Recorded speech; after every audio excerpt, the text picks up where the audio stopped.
ఇనాగ్రేషన్కి రావడం లేదు.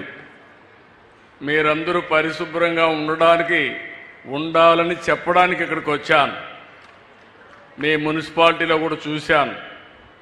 చూసిన తర్వాత నాకు ఒక నమ్మకం వచ్చింది, మనం చేసే ప్రయత్నాలు జయప్రదం అవుతున్నాయి. మామూలుగా ఎవరు ఈ పనులు చెయ్యరు. మీరు చూస్తే ప్రతి మూడో శనివారం స్వచ్ఛ ఆంధ్రప్రదేశ్ పెట్టుకున్నాం. కొన్ని అనివార్య కారణాల వల్ల ఈసారి మాత్రం 4వ శనివారం పెట్టుకున్నాం. 7 నెలలుగా ఈ కార్యక్రమాన్ని చేస్తున్నాం.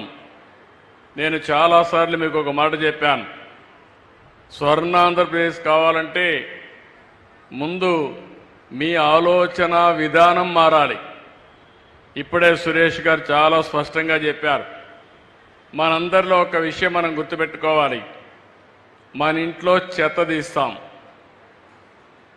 ఎక్కడ వేస్తామంటే రోడ్డు మీద వేస్తాం.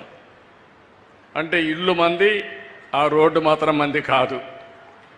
అక్కడి నుంచి ఆ ఇంట్లో రోడ్డు మీద ఉండే చెత్త అంతా కుళ్ళి మళ్ళీ ఆ వాసన రూపాన మీ ఇంటికే వస్తుంది. అంటే అంటువ్యాధులు రావడానికి మీరు చూస్తే ఎక్కడికక్కడ ఈ చెత్త ఇవన్నీ కనీసం మనం వాడినటువంటి మురుగునీరు కూడా బయట పోనీయకుండా మన ఇంటి ముందరనే ఉండడం, అక్కడ పురుగులు ఇవన్నీ తయారు కావడం, దీంతో అనేక అంటువ్యాధులు వచ్చి చాలా ఇబ్బందులు వచ్చే పరిస్థితి వచ్చింది. పోయిన గవర్నమెంట్ మీరు చూశారు, చెత్త మీద పన్నేశారు కానీ చెత్త కూడా తీలే. మామూలుగా 85 లక్షల మెట్రిక్ టన్నులు చెత్త అన్ని టౌన్స్లో పరేసి మున్సిపాలిటీలు చెత్త చేసి వదిలిపెట్టారు. ఈరోజు ఈ ప్రభుత్వం ఒకటే ఆలోచించాం, మా మంత్రికి చెప్పాను, మా డిపార్ట్మెంట్ చెప్పాను, అక్టోబర్ 2వ తారీఖు నాటికి 85 లక్షల చెత్త చెదారం ఏదైతే మున్సిపాలిటీస్లో ఉందో అన్ని క్లీన్ చేసే బాధ్యత వాళ్ళకి అప్పచెప్పాం. తప్పకుండా 100% జయప్రదం అవుతుందని చెప్పి మీ అందరికీ హామీ ఇస్తున్నా. నేను ఎన్నోసార్లు మీకు చెప్పాం, నేను మా మిత్రుడు పవన్ కళ్యాణ్ గారు జనసేన, తెలుగుదేశం, బీజేపీ కలిసి ఎన్నికల ముందు ఒక ప్రణాళిక తయారు చేసుకొని మీ దగ్గరికి వచ్చాం. రాష్ట్రం మొత్తం చెత్త చెత్త అయిపోయింది. రాష్ట్రాన్ని విధ్వంసం చేశారు, కుక్కలు చింపిన విస్తరి చేశారు, అతలాకుతలం చేశారు, ఎవరికి కూడా ఆనందం లేకుండా చేశారు. మాట్లాడితే కొట్టడం, పోలీస్ కేసులు పెట్టడం, చాలా అరాచకాన్ని సృష్టించారు. మళ్ళీ మేము వస్తాం, రాష్ట్రాన్ని పునర్నిర్మాణం చేసి మీ జీవితాల్లో వెలుగు తీసుకొస్తామని ఆ రోజే చెప్పామని మీ అందరికీ విజ్ఞప్తి చేస్తున్నా.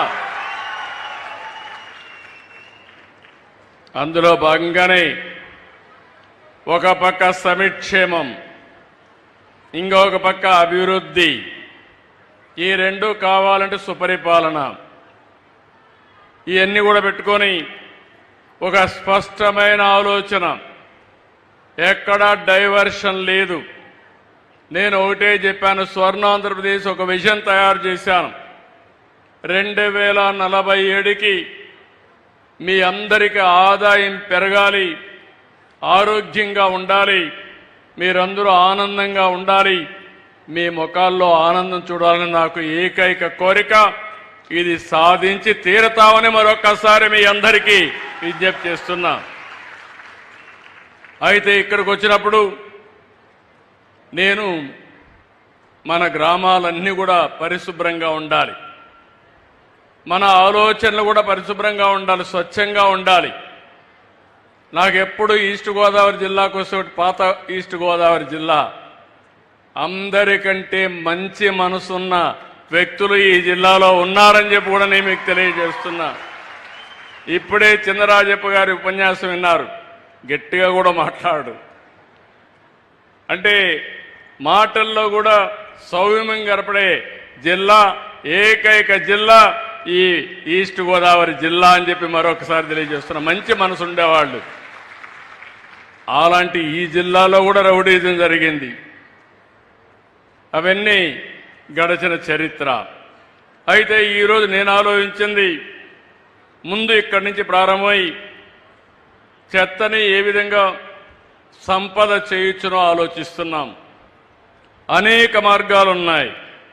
ఇంటి దగ్గరనే చెత్త నుంచి కాంపోస్ట్ తయారు చేయడం, అదే మరి ఒకేసారి వాడే ప్లాస్టిక్ నిషేధం చేయడం, ఈ వేస్ట్ని ఏ విధంగా మేనేజ్ చేయాలో రీసైక్లింగ్ పంపేయడం, ఇవన్నిటికీ ఒక ఆలోచన విధానాన్ని తీసుకొచ్చాం. ఈరోజే నేను వెళ్ళాను, ఇక్కడ ఒక వెహికల్ కూడా పంపిస్తున్నాం. ఆ వెహికల్లో మీ ఇంట్లో ప్లాస్టిక్ కానీ అదే మరిగా ఈ వేస్ట్ కానీ లేకపోతే అనేక రకాలైన పాత వస్తువులుంటే అవన్నీ ఒక రేటు వారిగా ఇచ్చి వాళ్ళు అవన్నీ తీసుకొని మీకు ఏ వస్తువులు కావాలన్నా అక్కడికక్కడే దాన్ని ధరగట్టి మీకు ఇచ్చే పరిస్థితికి వస్తున్నారు. అంటే మీరు ఒకప్పుడు మీ ఇంట్లో దోచుకునేవారు, ఈ ప్రభుత్వం మీ ఇంట్లో వేస్ట్ను కూడా 10 రూపాయలు ఇచ్చే మార్గం చూపిస్తుందని మీ అందరికీ విజ్ఞప్తి చేస్తున్నా. అది గడిచిన ప్రభుత్వానికి ఈ ప్రభుత్వానికి తేడా.